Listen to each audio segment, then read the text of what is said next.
For our next story, imagine the situation. You're drowning, your breath is running out, you feel like your lungs will give up, and suddenly someone tosses a life buoy to you. What would you do? Grasp it with all your strength. It may or may not save you, but it does offer some relief. And that's Ukraine right now. It's been struggling for months. Russia has battered its front lines. Cities have fallen, morale has crashed, and finally there's a lifeline, a $61 billion aid package from the United States. This national security bill is one of the most important measures Congress has passed in a very long time to protect America's security and the security of Western democracy.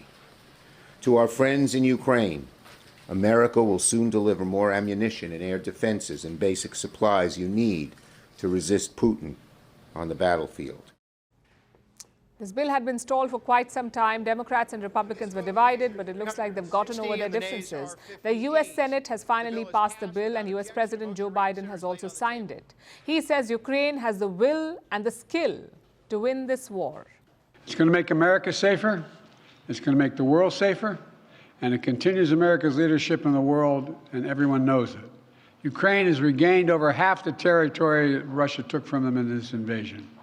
And they won important victories against Russia's Navy. But make no mistake about it, they're a fighting force with the will and the skill to win. And now America's going to send Ukraine the supplies they need to keep them in the fight. This news was, of course, met with a big sigh of relief in Kyiv. They've been waiting for this for almost 6 months, during which time they've lost both men and land. President Volodymyr Zelensky has expressed gratitude. He says this money will save lives. But will it really? Can this aid package help turn the tide, or will it just prolong the war? Before we answer that, let's look at the ground situation. It's day 790 of this war, 790 days. This is the current map of Ukraine. The areas marked in red are under Russian control. Since October last year, Ukraine has lost 583 square kilometers of territory. That's in the country's east.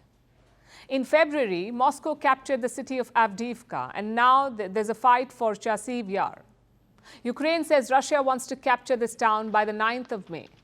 Why the 9th of May? Because that's when Moscow celebrates Soviet Victory Day. Meanwhile, Ukrainian soldiers are outnumbered. Russia has more troops. It also has more ammunition. According to Ukraine, for every 1 shell that they fire, Russia fires at least 6, which makes this a losing battle for them.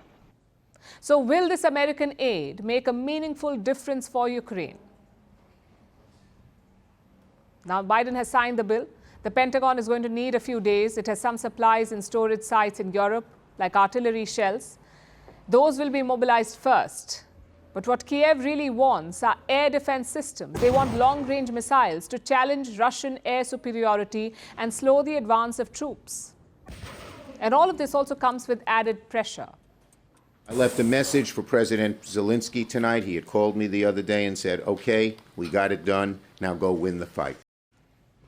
Since the war began, the U.S. has given Ukraine more than $75 billion in aid, and now it's sending another $61 billion. Do the math. That's a lot of money. 75 plus $61 billion. Obviously, America wants to see results. But it won't be easy for Ukraine. They can make some gains in the battlefield. They can even stall some Russian advances. But winning the war is a tall ask. $61 billion may give them much-needed support, but they're going to need a lot more than money. Soldiers, for instance. Ukraine is struggling to recruit soldiers. It has now suspended consular services for Ukrainian men. This is to drive up military recruitment. Basically, Ukrainian men abroad will not have access to consular services.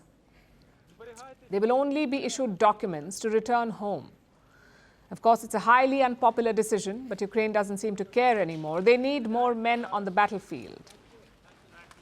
They've got the money, but it's unlikely to change very much. More men and more aid will only prolong the battle, because at the end of the day, this is a war of attrition. The country that lasts longer wins the war.